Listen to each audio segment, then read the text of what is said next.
Welcome. This is D.L. Hughes from VelocityWriting.com, where you learn to write with speed, passion, purpose, and profitability. Have you ever wondered how a boozy, cantankerous old man became one of the most celebrated poets and novelists of the mid 20th century? A status that continues today. Charles Bukowski's life and work prove that brilliance can emerge from the most unexpected places, even the dimly lit corners of the seedy bar. And he turned his gritty, troubled existence into art that still captivates readers worldwide. He's the writer who said, "Find what you love and let it kill you." Let's dive into Bukowski's life and books and see if we can gather some tips that will help us become better writers. That's coming up in 10 seconds.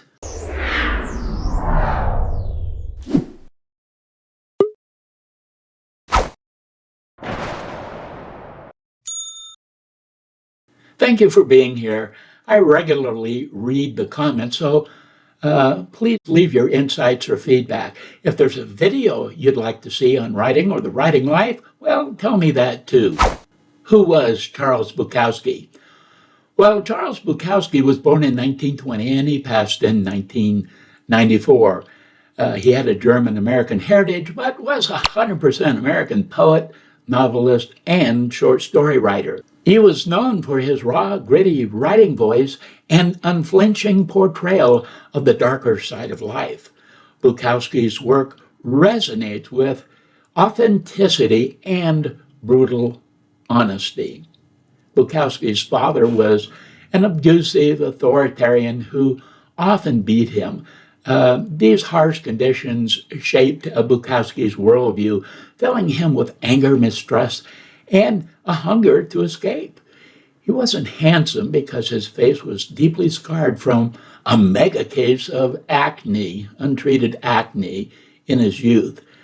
Because his parents came from Germany, he also spoke with a thick German accent in his childhood.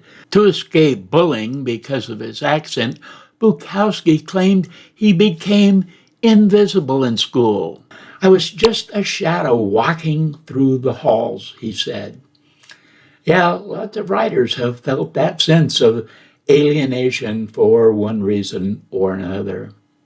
Charles Bukowski didn't want to be himself, and he adopted the name Henry Chininsky in his novel Ham on Rye and in other semi-autobiographical writings. His formative years were also defined by his introduction to literature. A librarian handed him Ask the Dust by John Fonte, a book that inspired him to become a writer. If you want the key to unlock Bukowski's storytelling style, read Ask the Dust. Despite his rough upbringing and preference for an alcoholic lifestyle, Bukowski's writing struck a chord with many, making him a literary icon. Bukowski's relationships with booze and women were both tumultuous and central to his identity as a writer. He craved intimacy, but also felt stifled by it. This is evident in his work, where women are alternately muses and tormentors. Despite his self-destructive tendencies, Bukowski found moments of tenderness and connection, notably with Linda Lee Begley, whom he married later in life. The road to becoming an admired writer. Bukowski didn't achieve fame overnight. His path was marked by dead-end jobs and years of obscurity. He spent a decade drifting between jobs, working in warehouses, slaughterhouses, and finally, maybe the worst of them all, the U.S. Post Office. These experiences filled his writing with gritty, working-class realism. He began publishing poetry in small literary magazines in the 1950s, gaining a cult following for his brutally honest style. Bukowski's turning point came in 1969 when publisher John Martin offered Bukowski $100 a month to quit his post office job and write full-time. And by the way, Martin was an indie publisher. His company was Black Sparrow Press. He was in the office supply business and had access to a printing press. But he later became known for publishing underground or avant-garde literature by Robert Creeley, Joyce Carol Oates, and many others. Well, when you figure for inflation, that $100 he offered Bukowski would be around $900 today. Not a lot, but enough to pay the rent and the liquor bills. That was a deal Bukowski called an insane risk for Martin. Bukowski's unapologetically raw voice struck a chord with readers disillusioned, by mainstream literature. By the 1970s, he became an underground icon celebrated for his defiance of literary norms. Bukowski's top 3 books. Bukowski wrote 6 novels between 1971 and 1994. He also wrote 4 nonfiction books, but he published large numbers of poems in the short-lived counterculture literary magazines of the day. Many of these publications had such a small circulation, they were mimeographed, not printed. Today, there are over 40 different titles of his collected poetry, so he was a prolific poet. He wrote short stories too, and they are included in some of these collections. Among his extensive body of work, 3 books stand out as essential reads for understanding Bukowski's genius. Others might disagree with the 3 I've selected, and that's okay, because they are all worth reading. I especially wouldn't mind if someone insisted that Factotum was one of his better novels. It was the prequel to Post Office and about his drunken, wandering days. Now, Post Office was the first of his novels that I read. Post Office is a semi-autobiographical novel that chronicles Bukowski's soul-crushing years as a postal worker. It's full of his trademark wit, cynicism, and observations about the monotony of life. Bukowski is said to have written this book in just 3 weeks, fueled by cheap wine and cigarettes.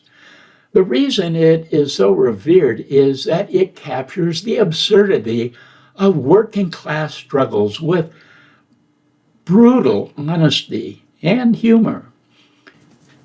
If you've ever worked at a repetitive, mindless job, you'll howl with laughter at how he perfectly captures the experience. Ham on Rye. Ham on Rye is a coming-of-age novel. This book delves into Bukowski's tortured adolescence as Henry Chininsky. It's darker and more introspective than all his other works. The novel's title is a nod to Bukowski's love for sandwiches, a small comfort during hard times. This novel reveals the pain and resilience that shaped Bukowski's defiance of conventional society. Remember, he worked at menial jobs in LA and around the country and was a literary unknown for about the first 40 years of his life. For at least 20 years of that, he was a heavy drinker and remained so the rest of his life. The next book is Love is a Dog from Hell. Love is a Dog from Hell is a poetry collection that explores the complexities of love, lust, and loneliness with raw, unfiltered emotion. Really raw. If you only read 1 book of poetry this year, read this one. One poem features Bukowski contemplating a dying cockroach as a metaphor for his relationships. It's brilliant. There is a kind of subterranean joy in this book of poetry. It showcases Bukowski's ability to find beauty and truth in life's most banal moments. By the way, Bukowski also wrote the screenplay for the 1987 black comedy movie Barfly. It's semi-autobiographical and about Bukowski's drunkest days. It stars Mickey Rourke as Bukowski's alter ego, Henry Chininsky, and Faye Dunaway co-stars, so it's worth a look. Bukowski himself has a cameo role in it as a drinking man at the bar.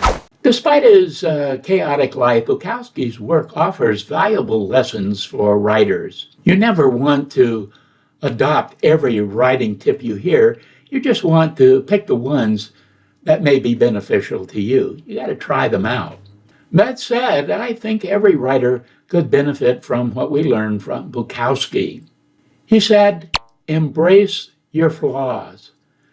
Bukowski didn't sugarcoat his life. Instead, he leaned into his flaws and failures, turning them into compelling stories. Write about what's real to you, no matter how messy or unflattering it might seem. Authenticity results in relatable and encouraging stories. Bukowski said, "Write relentlessly without excuses." Bukowski wrote every day, whether he felt inspired or not. He believed discipline was more important than fleeting bursts of creativity. The lesson here is that we writers must treat writing as a habit, not as a hobby. Sit down and write, even if you think your writing is bad. Bukowski's prolific output came from his commitment to the craft, not waiting around for inspiration. Bukowski said, "Be fearless." Bukowski's unapologetic honesty and willingness to tackle complex subjects make his work stand out. He teaches writers not to shy away from difficult topics or emotions in their writing. Bukowski was often criticized for his crude style, but he never wavered from his voice. He wrote for himself and his audience, not for approval from the dilettantes. Find your voice and stay true to it, even if it's unconventional. Be a little Bukowski. If you're a Bukowski fan, you know "Don't Try" is on his tombstone. That choice as his epitaph has puzzled many people. This seemingly contradictory advice encapsulates his philosophy. Bukowski believed that creativity should flow naturally, not be forced or contrived. And yes, it was also a line from one of his early poems. Bukowski's success came from his unrelenting authenticity and refusal to conform. This reminds writers to let passion guide their work rather than striving for perfection. Ready to channel your inner Bukowski? Well, here's how. First, write about your life honestly. Don't shy away from the ugly parts. Authenticity connects with readers. Make writing a daily habit. Set aside time each day to create, no matter your mood. Embrace rejection and criticism. Focus on writing your truth, not pleasing everyone. Bukowski's life was chaotic, his work unpolished, but his commitment to raw honesty made him unforgettable.